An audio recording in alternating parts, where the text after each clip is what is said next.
Welcome to the Faster Podcast by FLO Cycling, the podcast where we talk about anything and everything that makes you faster on your bike.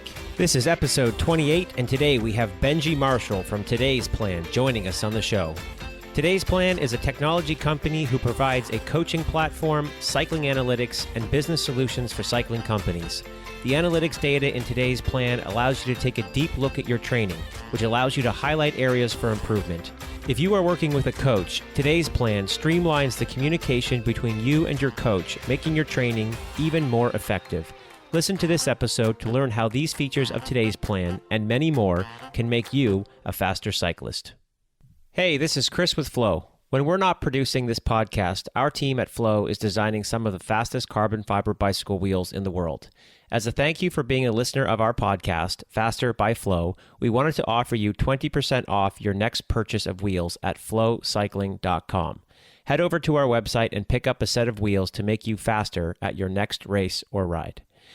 Simply use coupon code PODCAST, that's PODCAST, in all uppercase letters when checking out to get 20% off your order. Thanks again for listening to Faster. We hope you enjoy the show. All right, Benji, welcome to the show. How you doing today? I'm good. Thanks for having me, guys. Great to be here. Awesome. And you are joining us from the east coast of Australia. Is that correct? That is correct. From down here in Canberra. It's the middle of winter here, but for us. Ah, nice. We're in the middle of summer, so we're hot and you're nice and cool. How long have you been down there in Canberra? You spent your whole life there? No, I haven't actually. I've been in Australia my whole life. I've lived sort of in Canberra now for about 8 years. First came down here for university or college, I think, as you guys call it, and then haven't left since. So still here today. Perfect. All right, man. Well, thank you for coming on the show. I think this is going to be a really interesting episode. So just to give the listeners a little bit of an idea of why we're going to do this show. So I got back into cycling about a year ago. I'd been off the bike for about 5 years, and my first objective was simply just to increase my hours per week in an endurance heart rate zone. So I wasn't doing any intensity, no intervals, just easy riding, basically extending the amount of time I was riding a bike during the week. After a few months, the competitive bug came back and I got into some racing. And for the first while, I was improving as I was tracking all of my training by hours. But eventually I saw myself plateauing. So I read a book by an author named Joe Friel, and his book is called The Cyclist Training Bible. And it was a pretty eye-opening experience reading that book. I learned a lot from reading that book, but I think one of the most important things I learned from that book was the importance of using and understanding training stress. So for those who are listening who don't know what training stress is, I'll give a very simple example to help try to explain it. So if you go out and you ride your bike really easy for 1 hour, that puts a relatively small amount of physical stress on your body. So you'll finish that ride not feeling really tired or exhausted in any way, and you could probably repeat the effort. In contrast, if you go out for 1 hour and you ride your bike as hard as you can for 1 hour, that's going to put a much higher amount of physical stress on your body, and you'd finish that ride feeling exhausted and unable to complete the effort again right away. So what does this mean? It means if you are only using hours to track your training, you really aren't getting the full picture of how much training stress you're putting on your body and how that stress is affecting your body. So I personally think that a large percentage of athletes who are riding bikes really know very little about training stress that they're putting on their body. So my goal for this show is to talk about training stress and some other metrics that cyclists can use to track their training. And we'll learn not only how you can track your fitness, but your freshness and recovery with some of these metrics. So the reason we've got you on the show today, Benji, is because Today's Plan, the company that you work for, has some of the best software on the market for tracking your training. And we figured you'd be the perfect guest to help walk us through how analytic software can help make us faster as cyclists. So to start the conversation off, let's start by discussing. Yeah, perfect. So just to start the conversation off, let's just start with having you give us the basic explanation of what training stress is in your world. Yeah, so I guess The training stress can be measured in a number of different ways. It's a pretty evolving topic of discussion. There's a lot of smart people out there that are basically constantly discussing and innovating different ways in which we can measure this. One of the more commonly used methods is this training stress model, or TSS model, as a lot of people probably know it by. Ultimately, it is just a combination of taking the duration of an activity as well as the intensity. Now, the intensity of an activity is measured based upon a person's threshold. So the simplest way for people to probably understand this is if you went out and rode, say, at threshold for an hour, you would receive a score of 100. And basically, that's added up to give you a total training stress score. Perfect. Okay. So training stress, from what I can gather, is kind of like the three bears. I don't know if you have that story down in Australia, but you can have not enough training stress, too much, or just the right amount. Can you talk a little bit about not having enough training stress and what impact that will have on your training and your fitness? Yeah, sure. So I guess not enough training stress is the biggest thing for people to probably understand is large fluctuations in your training are generally the primary cause of injury and illness. Now, if we're talking about not enough training stress, basically you want to be, the higher you can increase your training stress load, the more room to move you have. So as a good guide, we generally, a lot of coaches will generally tell people a 10% swing from week to week is a good way in which you can vary your training. So ultimately, if you increase that baseline training load, you're going to have more room and be more resilient as an athlete to future training coming up. Okay. Cool. So on the contrary, if we have too much training stress, what type of impact will that have on your training and your fitness? Mm-hmm. Yeah. So I guess two things to sort of consider here. People often refer to training stress and overload as non-functional and functional overreaching. So functional overreaching is ultimately where you're stressing your body to the point that you are able to recover from that and ultimately gain fitness, become stronger, improve your cycling, so to speak. Non-functional overreaching is kind of where we're getting into this too much training stress, and that's where you get to the point where you've trained yourself so much that you can't simply recover from the training you've been doing in a matter of days. It's gonna take you an extended period to recover from that training stress. You know, see things like injury, illness, so they're generally a lot of the things we see with too much training stress. And if you have just the right amount then of training stress, what happens to the cyclist? Well, that's a very good question, guys. The right amount of training stress, that is one of the hardest things to judge. And I guess, again, you could probably say that is pretty well constantly evolving. You as a rider and the coaches, if you have a coach, so to speak, it's their challenge is to get that training stress perfect for you. So you could probably start, well, you could probably almost go from the event and work backwards, or the goal in there. So if you've arrived at your event or your goal feeling in your best condition you have throughout the last period of training, you could argue you've had the right amount of training stress. So now that's not the best explanation. I certainly get that. So some good things to kind of aim for is consistency in your training. If you can be consistent and have some gradual progression, they're two very important factors, which if you do them right, you are going to have a pretty good result at the end of the day. Perfect. Excellent. They always say finding the perfect training stress is almost impossible, but it's always better to be 5% undertrained than 5% overtrained, because if you're overtrained, you're in trouble. Absolutely. Okay, so look, I know this one's going to be a very vague question, but bear with me. I just want to talk about how much training stress an athlete should have over the course of a week or a year. And I know it's tough to say for every ride. I know different riders are going to be different. So can you give us maybe some baseline or simple examples for beginners, amateurs, and then your high-level amateurs or elite riders of how much training stress per week or per year you'd see those athletes doing?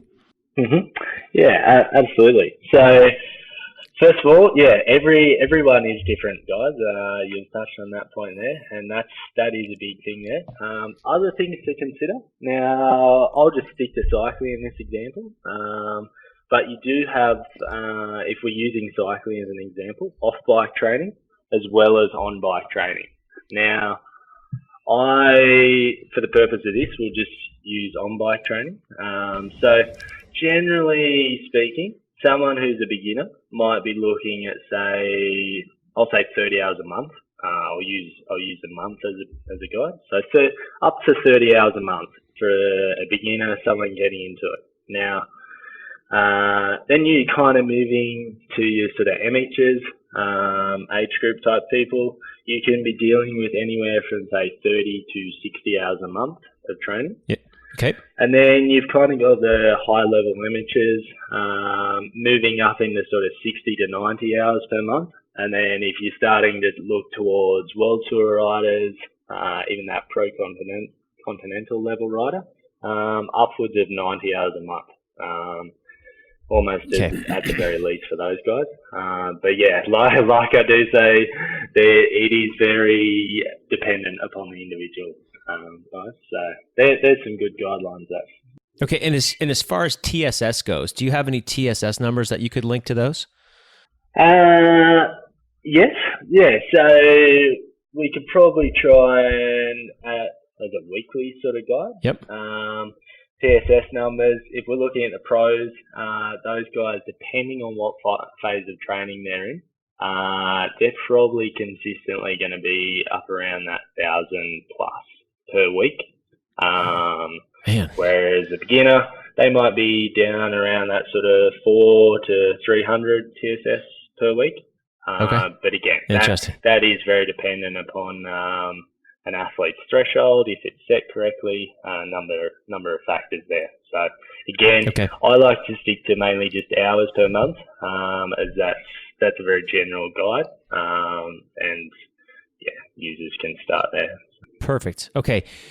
So in order to get better, you have to increase your training over time. So just like if you're in the gym and you're lifting weights, if you're always bench press 100 pounds, you're not going to get stronger unless you go to 125 and the 150. So training stress is really the same kind of thing. But if you increase your training stress too quickly, you risk overdoing it. So can you give us any advice on how much an athlete should increase their training stress, every year, maybe as an example? Mm-hmm. Yeah, so again, guys, I'll probably make it a little bit smaller time here. I think a year, particularly for those new to training or structured training, it's generally a big sort of, almost too big of a thing for them to sort of comprehend. So I would almost set yourself weekly or monthly goals, work in those smaller periods and then increase from there. The general rule, I think I've already touched on before, that we use is probably that 10% swing per week. So if you're looking to increase your training, progressively overload, look at that 10% increase. On that, make sure you do factor in a number of rest periods throughout the season. So if you do want to look at a yearly sort of block, I'll be looking at having, say, 3 rest periods per year. But yeah, using that 10% rule as a good guide for fluctuations. Okay, and in your opinion, what is a rest period? What quantifies a rest period? Yeah, so I guess there's 2 different ways in which, when people say rest periods, we're talking about there. So the first is just completely, again, if we stick with cycling, just not touching the bike for a period of time. Not only physical, but mental. It is very taxing training for extended periods of time. And if you are not taking those rest periods and even taking a week or 2 just completely off the bike throughout the year, you're probably going to plateau, lead to that burnout, all those nasty things there. The other way we can sort of do is still riding, but much reduced training load. It only has to be for a week or two, but we're looking at probably 40% reductions in your training load for those significant rest weeks. So. Perfect. Okay. Awesome. So now that we know about training stress, let's get into talking about today's plan, the software. So it's a lot of things, and we'll try to cover all of those here today. But let's start by just having you give us the quick elevator pitch version of what today's plan is. Sure. So we are an Australian-based sports technology company providing coaching tools, analytics, and business solutions for coaches, athletes, and industries in the endurance sport network. We're 5 years old and work with some of the world's leading teams and athletes, particularly in the cycling space, Trek Segafredo and Team Ineos. Nice. So you guys are currently working hard on the tour right now. That's right. It's been good watching this year. But it has. We get to help those guys out. So. That's really cool. Okay, so when it comes to training stress, there are three key metrics that a lot of people talk about, and those are chronic training load, acute training load, and training stress balance. And today's plan tracks and charts all of those very, very well. So can you talk about those three metrics by telling us what they mean and how an athlete can use those to make them faster? Yeah. So I guess starting with the basic definitions, right? So CTL, chronic training load. A lot of people, as a general rule, refer to this as your fitness. Now, I'm going to say that can be a good indicator, but there are a number of things to be aware of, which I might get to later on in this chat. But okay. Just to keep things simple, it is ultimately your TSS number, chronic training load, for the last 42 days is a rolling average. Then if we look at ATL, so acute training load, people refer to this as your fatigue in some ways, or and that is basically your TSS number, rolling average for the last 7 days. Then we refer to training stress balance, which is ultimately the difference between your CTL and your ATL. People generally look at that as a guide of whether they're training too much or too little. Okay, so one of the first things I noticed after I added all of my training data to today's plan was that my training stress had flatlined for quite a period, which really explains the plateau that I was seeing. So in order to improve your fitness, we've talked about this, but you have to increase your training stress over time. And the rate at which people call that, or the term they use to describe that, is known as your ramp rate. I know you've mentioned the 10% rule, but can you talk about how we can correlate the 10% rule and ramp rate to see what maybe an optimal ramp rate may be inside of the software? Mm-hmm. Yeah, so I guess if we just want to look at a sort of hard ramp rate, I guess you'd say, so the ramp rate is ultimately how much you're increasing your CTL on a weekly basis. Okay. If you've got a CTL of 40, basically looking how much you can increase that to the following week. Now, there's a lot of literature out there. Some people say you can look to increase it by just 2 or 3 points a week as a conservative approach, and then others are sort of saying you can go up towards 8 or 9. Now, as a good guide, I would say somewhere between 4 and 8 points a week is generally a pretty good guide. Now, that is hugely dependent upon the individual. It does vary quite a lot, but my suggestion would be start small. So start with just 3 or 4 points increase per week. Make sure you are scheduling those rest weeks, and see how you respond to that. Just be aware that your training will add up over time, so to speak. You'll build fatigue as you go throughout your training. So you may increase that first week by 5 points and think, great, I'm set. I can keep going. I can increase further. And then you get to the third or the fourth week and you're starting to fall into a bit of a hole. So start conservative, stay conservative for a good 3-4 week period, and see how you respond to that. Perfect. That's great advice. Can CTL, ATL, TSB, or ramp rate tell us when we might be overdoing it? Yes, they certainly can, guys, but there are a number of other factors. But yes, using the TSB as a guide, we sort of, to simplify it right down, a lot of people basically say if you've got a negative TSB, say -5, that means you're a little bit fatigued. If you've got a TSB of 0, you're just right, you're ready to continue training. If you've got a TSB in the positive, say +5, +10, then you're probably ready for some harder training. Now, they are very, very basic guidelines, guys, and there are a number of other external factors to consider. Things like your work environment, how much sleep you've had, as well as some of the sort of environmental factors, such as if you're training at altitude or if you're training in high temperatures. Look to include those as well. I probably will touch a little bit more on them later on.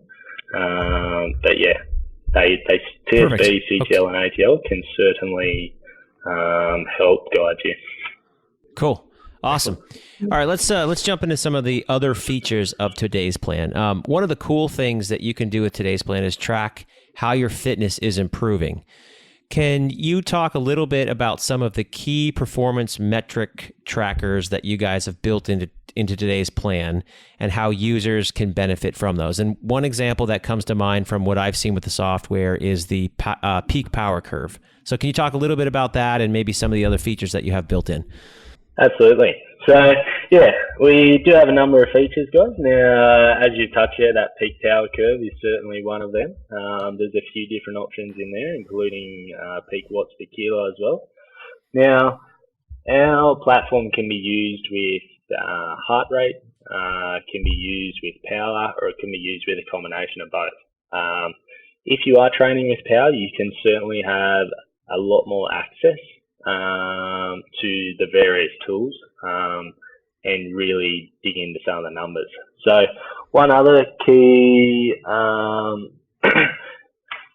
tool that we've developed is the Performance Index, or PI. That was developed by a guy known as Dr. Daniel Green. He's worked for a number of the World Tour teams. He's currently working for Dimension Data. Basically, it is ultimately aimed to simplify the way you look at your power numbers and whether you're improving over time. So it's broken down into 8 key areas, 4 of those being sort of your anaerobic contribution, so some of your shorter peak powers, and then 4 of the aerobic, so some of your longer peak powers. Correlates that with your weight and ultimately ends up giving you a score for each of these 8 areas. That score is then put into a number out of 1,000, and you can ultimately track that over the course of the year, and you can sort of say, hey, I was increasing my number up to my goal, and I hit my peak on my goal, and I was performing quite well then. Or you can also say, hey, it was declining, what was happening there, what were some of the things leading to that. So that is a very good performance metric for those training with power. Other tools we do have, guys, for those training with a combination of power and heart rate. So we look at our average power by heart rate time. So you're ultimately looking at your efficiency and how that's improving throughout a period of time. Now, you can set these custom time periods, but you can see from year to year whether, as an athlete, you're becoming more aerobically efficient on your bike. So they are probably two of our more favoured tools, I would say, and more popular ones. But yeah, there's a number of tools out there that we have that ultimately allow you to dig into as much data as you like. Perfect. All right, that's great. No, I've used the heart rate power one too. That's a pretty cool feature to see how that works. So it's a good one. So okay, let's jump into the training program side of today's plan. So you guys not only have all this like training analytic stuff, but you also have a full training program side of today's plan. So I have to say before we talk about this that you guys have done an absolutely outstanding job at developing the training plan features of today's plan. I've been using it, and it's awesome. It's easy to use. So in today's plan, training plans come in 3 flavors. So we'll talk about all of them. But the first is you have today's plan automatically build you a training plan. So the feature is really cool. You start by putting in a goal with some performance metrics and a few additional questions that today's plan asks, and then the software automatically fills in your training calendar with a training plan. So can you tell us a little bit about the logic that goes into developing your training plans and what an athlete can expect by following a today's plan training plan? Sure, yeah. So our training plan generator was kind of developed almost as a stepping stone to a coach, you could say. So we ultimately wanted to make structured training available for as many people as possible. And we do find it works as a fantastic introduction to coaches. We have a lot of our users that will follow one of our auto-generated training plans and then go on to one of the many coaches on our platform. So it is fantastic for that. Now, we ultimately have a number of different factors that we ask people and take into consideration. So we ask for their availability, their ability as a cyclist, and then we also look at things like their equipment as well as their goal, as you mentioned there before. And then we ultimately generate a training plan based on those, and that athlete can follow that training plan through. There's videos attached with those workouts, and yeah, there's no personalised feedback to it, but that's where a coach kind of steps in, and that's I think that's probably the big reason why we see it as a stepping stone to coaches, because athletes get an idea of what's involved in structured training, they see the progress they make, but then they want that personalised feedback, and yeah, that's when they move on to a coach, we find. So. Excellent. Are there any different types of training plans, for example, threshold training plans or polarized? Mm-hmm. Yeah, good question, guys. So the majority of our training plans, well, I guess you could argue there's elements of various different, could be polarized, could be a traditional method, but primarily they are based on the traditional periodization model method. So ultimately, gradual progression over a period of time, followed by an easier period, and then building upon that is probably the best way of describing that, to keep it simple. And yeah, we have those in terms of the actual plan. We have it for cycling, but we also have them available for running, triathlon as well. Awesome. So you talked earlier about today's plan working with a coach. How does today's plan specifically help you communicate with your coach? Yeah, so as we sort of touched on a little bit there, guys, the communication with your coach is a big focus point for us. Coaches in general are a big focus point for us. Now, one big feature of our platform is our internal inbox that we've built. So that ultimately allows you to communicate with your coach inside today's plan. There's alerts that get fired and notifications through the app, as well as to your external email as well. So you can communicate directly with your coach all within today's plan. We've also got extensions of that, such as subjective ratings and various alerts. So a good example is we have a number of subjective ratings within the site, which can be configured, but ultimately an athlete can wake up in the morning, they can fill out how they slept, how they're feeling, their fatigue. That will send an alert to their coach based on various settings the coach has, and that coach can basically reply straight to that and say, hey, you just checking in, are you okay? So basically really improving that touch point between the athlete and the coach to make sure you are regularly in touch with each other. Then from that, we've got things such as reports. So generating reports from a coach perspective for the athletes, and then basically saving them inside today's plan to review at a later date. And then we've got other extensions such as medical or travel arrangements. All of these can be logged in today's plan. Alerts can be sent. So ultimately, coaches can be coaching their athletes anywhere around the world using our system. Okay, so you guys also, the third flavor of coaching inside of today's plan is the self-coaching option. I've actually been using that program myself a little bit, and there are several features in there that I think are really, really amazing. So to start, I would like to say, I'm basically trying to sell your software for you, but for starters, your workout builder is one of the easiest ones that I've used. It's so intuitive. You just put your workout together and it works. Anything that you pre-plan on your calendar easily interfaces and syncs with Google Calendars, iCal, or whatever, which is a really cool feature. And then when it's time to do your workout, you can basically just drag and drop the workout file into Trainer Road or programs like Zwift, and the program just appears, and all you have to do is hit start, and you're following exactly the program that you built or your coach has built. So I can't recommend that part of the software enough. It's a really cool feature. So I've talked about some of the really cool parts of self-coaching, but is there anything else about the self-coaching platform part of the software that you might be able to talk about? And maybe one example of that could be the workout library that you guys have already built into the software. Yeah, for sure, guys, and appreciate the sell all about it. So yeah, no, dude, it's just really cool software. Yeah, good. No, our workout library is definitely a big one for the self-coached athlete.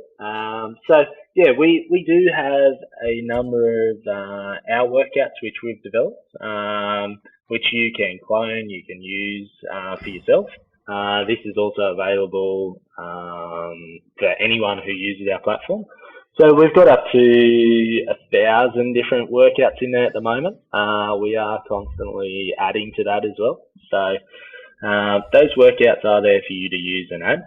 You've talked about how they interact with a number of third parties as well. So whether that be the drag and drop for people like Trainer Road, or whether it's the automated process for things such as Wahoo for out on the road, or Zwift as well, where it's automated, as well as those on-screen prompts. So you can leave sort of notes for intervals, and those will appear on Zwift or whatever device you're following it on. So you can basically set prompts for yourself while out there training. The other aspect we have as well, guys, is probably the analytics and the level that you can dive in there. So we have a very sort of configurable platform to ultimately allow a user to use it how they like. If you want a super simple approach, you can turn a lot of things off and you can keep it very simple. You just see the things that you want to see. If you do want to dive into all the detail, you can absolutely do that as well, which probably leads into our dashboards being one of the more analytical features for those who want to use them. And you can basically track things from performance metrics right through to various wellness things. So if you're wearing devices such as Garmin's that are tracking your sleep, your resting heart rate variability, you can track all of those things in today's plan and how they evolve over time, as well as things such as your subjective ratings. So those things I talked about before, where you rate how you sleep, your mood, those types of things.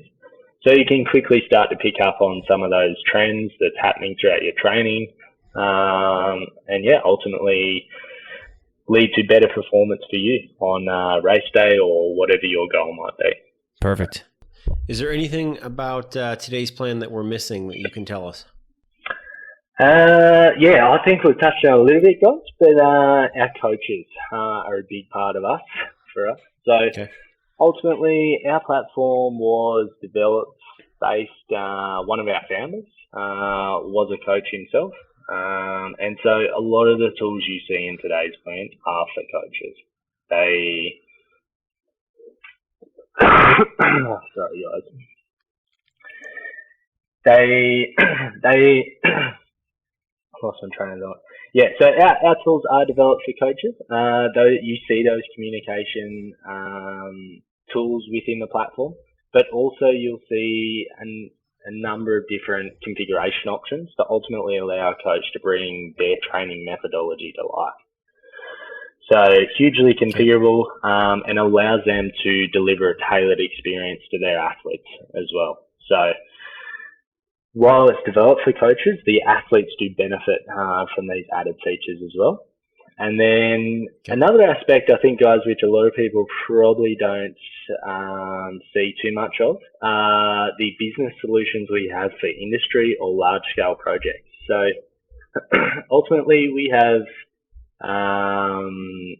for those people or developers out there, we have close to 1,000 public-facing APIs, which ultimately allow people to link in with our software, utilize our sort of data crunching,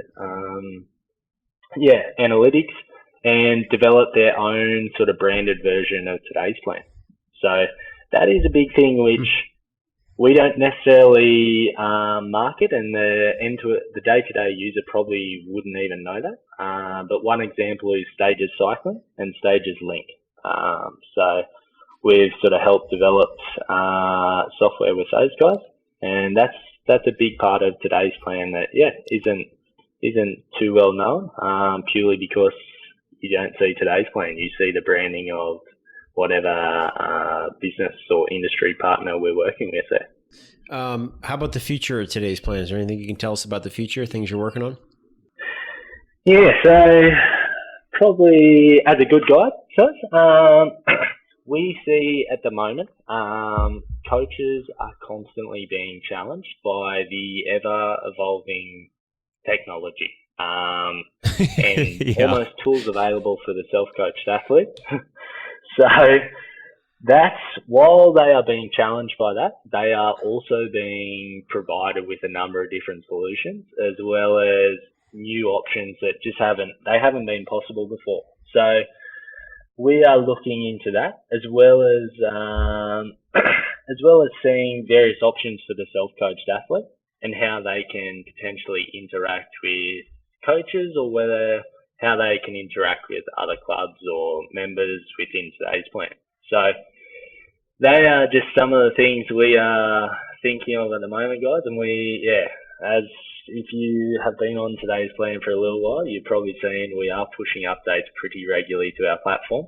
So plenty in the pipeline. But that's a good guide of what we have coming up for the future. Perfect. Awesome. You mentioned the coaches in your system, and I'm going to throw a new question at you here, but is there a way for an athlete who's maybe on a self-coach plan to go into today's plan and look at a list of coaches that they could potentially work with? Is that an option, or do you just find your coach and hope they already use today's plan? How does that work? Yeah, so what we suggest there, guys, is email our support team. Just drop a line to support@todaysplan.com.au. You can give us some information about yourself. We'll probably ask some questions for you. And then we will provide you with a list of coaches that best suit your needs and wants on our platform. Yeah. So we normally give you a pretty extensive list of up to 10 different coaches, and then you can choose from that. But strongly recommend, if you want to get in touch with a coach, just drop us an email, and we can definitely put you onto one of our many coaches. That's cool. Awesome. That's a really cool feature. All right, you don't have to answer this one if you don't want, but your biggest competitor is likely Training Peaks. Can you talk a little bit, or any way about how you compare to Training Peaks? Absolutely, guys. You are correct. Training Peaks is certainly a big competitor for us. They have been around for a long period of time. Absolutely, and arguably they were probably the ones who started in this industry.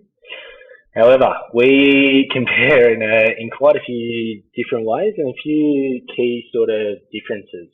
I think one we've already talked about are those public-facing APIs.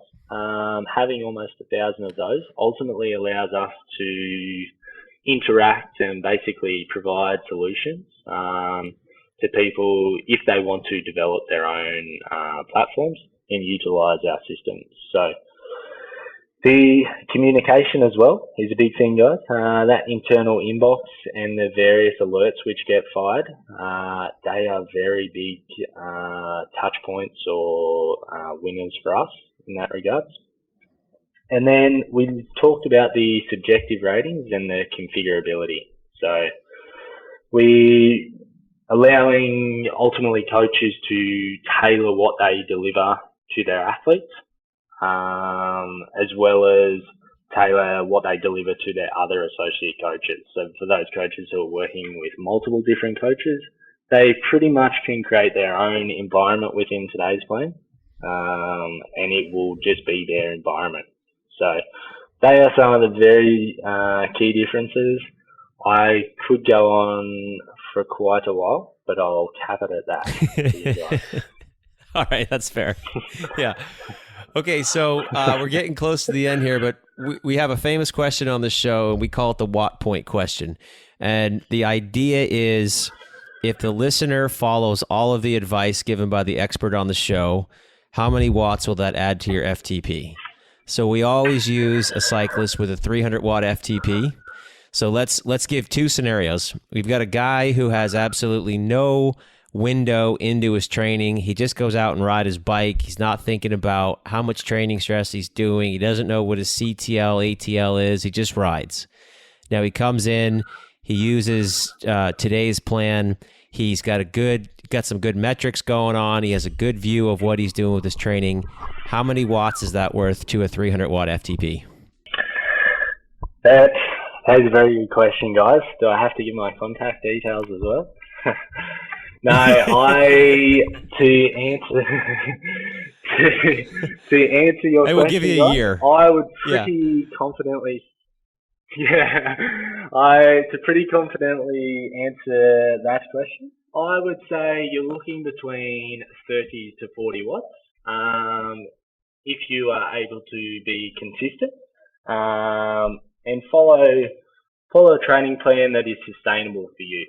So keep it consistent, stay sustainable, and you're looking at probably 30 to 40 watts over a 6 to 12 month period. Wow, that's a big number for this show. So I like the sounds of that. Cool. All right, man. Well, this has been a really interesting episode. Where can people find out more about today's plan? How do they sign up? How do they start using the software? Absolutely. Todaysplan.com.au is the website, guys. You'll find a lot of things there. Also recommend checking out our YouTube channel, as there's a lot of cool clips on there for people we work with, but also how to get the most out of our platform. As for signing up, you can do that through the URL I mentioned there. Get a 7-day trial period, and make sure you get in touch with us at support@todaysplan.com.au. And we can certainly help you get set up and make sure you get the most out of the platform. Perfect. All right, awesome. Benji, can't thank you enough for coming on the show. This has been an awesome episode. And if you can get some people 30 to 40 watts, you're going to have a lot of happy customers.